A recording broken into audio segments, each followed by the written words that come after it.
Welcome to this edition of the $1 Million Mastermind Podcast. This is where we pick the brains of high achievers from all walks of life and get their hard-earned, real-world insights on winning. I'm your host, Larry Weidel.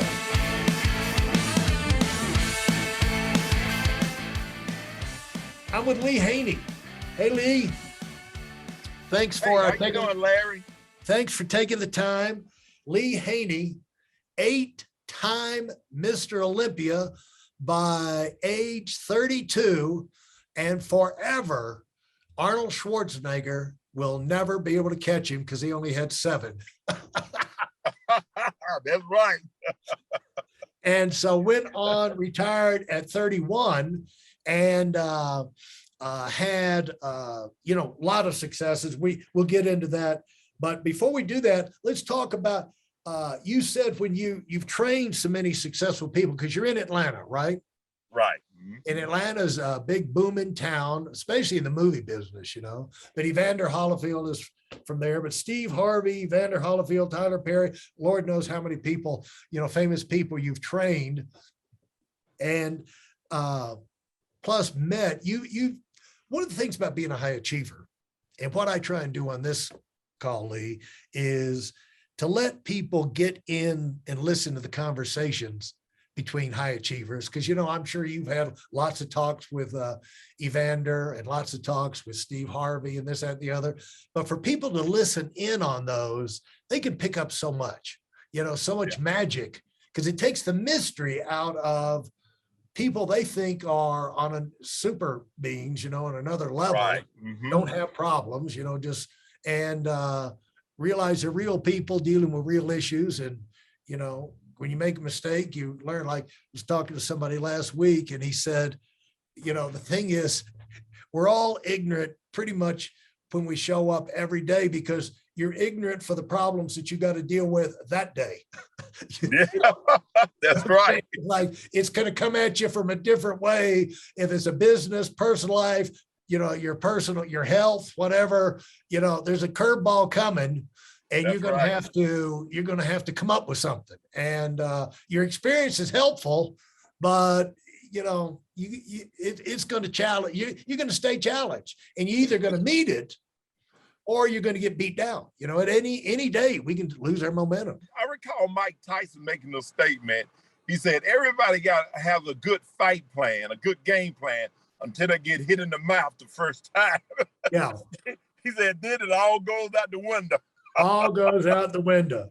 And talk about where you realize in training some of these really high achievers, people at the top of their field, they come to you for training. Now they're ready to, they're students, but you still picked up their style and their approach and their way they went about business. You said you noticed that winners lock in on plan A. Tell us more about that. Yes, one of the things that I was with Steve Harvey for roughly 12 years, training Steve, and man, you get to hear, his upbringing, his mindset, all of that you get to hear. And that's one thing Steve always talked about, the plan A and the plan B, and he said, Lee, plan B is a lack of faith. Plan B is really an excuse. So that if you not successful with the A, you got something to fall back on. He said, but people who become successful, they stay with A, and they find a way to make A work. If A don't work this way, then let's do A another way. Or let's go back to A and find out, okay, where did I go wrong? Or let me use this experience gained in A so that I can now move to the next level. So that was his mindset. And, now he's not doing stand-up comedy. So guess what he's doing? He's doing this now with the Family Feud. He's doing it now with his show as a judge. So he's still working plan A, but he reworked it in such a way, or rebranded it in such a way that he's still a comedian, but not stand-up comedy. So he's still living the passion that was in him as a kid. He had this thing in him as a kid to be a comedian. He shared with me the story of him being an 8-year-old boy, and listen to his father and some of the older guys while at the back of the barn. So he was listening to him tell jokes and all of this. And next thing you know, he's in the restroom at home looking in the mirror and telling jokes. And his mom heard him use a couple of words that were grown-up words and said, boy, you wait till your dad get home. I'm going to tell your dad and he's going to tan your hide. And he said after his dad got home, his dad said, boy, what is it that you did? Come here in this room. And he closed the door. And next thing you know, he started telling his dad, Dad, I didn't mean nothing, Dad. I just heard in the back of the barn. I was sneaking around to hear y'all talking and laughing. And I heard y'all heard this thing say that this recording. He said, let me hear what you said, boy.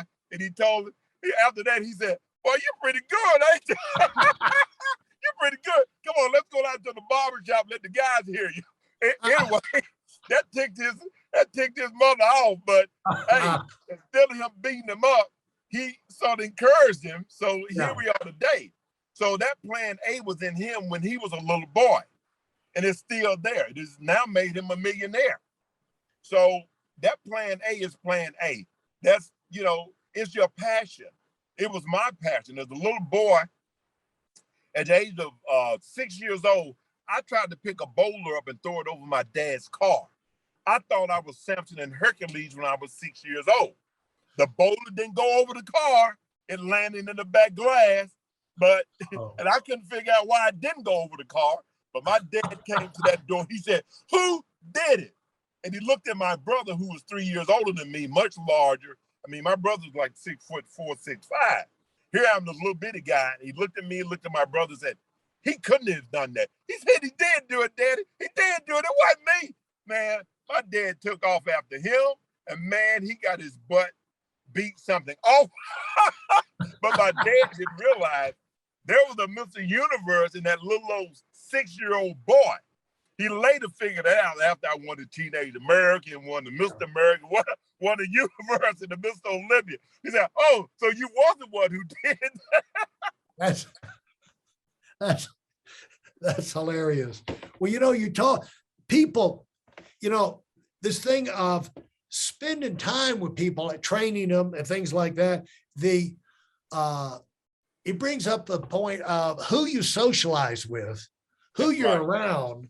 Yeah. Like they came to you for training but being around, stars, it rubs off on you. You pick up ideas just in talking, like what we're doing right now. Just in talking, things come up. You can't change who you are, and the things we use lead to drive us wind up going in. It's a whole nother level of energy, Larry. It's a proverb that I've often heard by one of my friends who's a retired recon Marine. He was my training partner for years. And he always would make a statement that you are what you eat and the company you keep. And that is so true. Being around people with like energy, like-mindedness, it helps to grow and develop you. It rubs off on you. Absolutely. And the advantage, like we're always, you and I, we're in the same thing with those guys. You're always moving forward in your life if you got projects, if you haven't given up, and you find people like the Tyler Perry or Steve Harvey, and unless you use that retire word, you can retire from one thing, but you retire to do other things. Yeah. You don't retire from and then just a blank. There you go, retire to. I love that. And you retire to open up and take advantage of bigger opportunities. You win a race, that's the end of it. You win a race to open new doors, and new opportunities. Right. Mm-hmm. And what happened to you was that your plan A, you probably realized as you went on, your plan A was not limited to just bodybuilding, because otherwise you would have retired and that would have been it. You're like, at age 31, there's nothing left, you know. But that Mhm. wasn't your plan A. When did you realize your plan A was to go on and do great things and be a powerful leader in different arenas? Well, Larry, after I won the eighth Olympia, I said, okay, this is it. I didn't announce a retirement. I never said I was retired. I just stepped away because I felt in my heart it was time to use that level of success and faith in other areas. And Yeah. so then here we go with the show on the with ESPN, Lee Haney's championship workout. Yeah. From ESPN came a new contractual situation with Twin Laboratories, you know, which and again promoted my success. And then next thing you know, a opportunity with the Trinity Broadcast Network with a TV show called TotaLee Fit, and then a show with the Sports South Network. And then from there, I opened 3 different fitness centers. And from there, I started Lee Haney Nutrition, which is now I'm selling products all over the United States. Then from there, I started with the certification program, the International Association of Fitness Science, that certified people want to become personal trainers. So it was a whole world of opportunities out there. And as you said, you finished one project, okay, now let's graduate to the next project. Let's graduate. I had somebody ask me the other day, well, Lee, when do you plan to retire? I said, Moses didn't retire, neither did Joshua. I said, retirement is not what real men do. We move on, like you said, to the next challenge, to the next vision.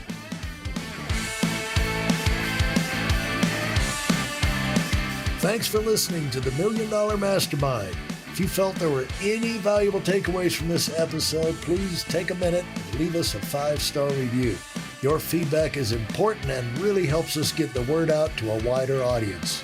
Remember, we have a valuable webinar that is absolutely free. Register for it right now at whitealumwinning.com. Thanks for listening.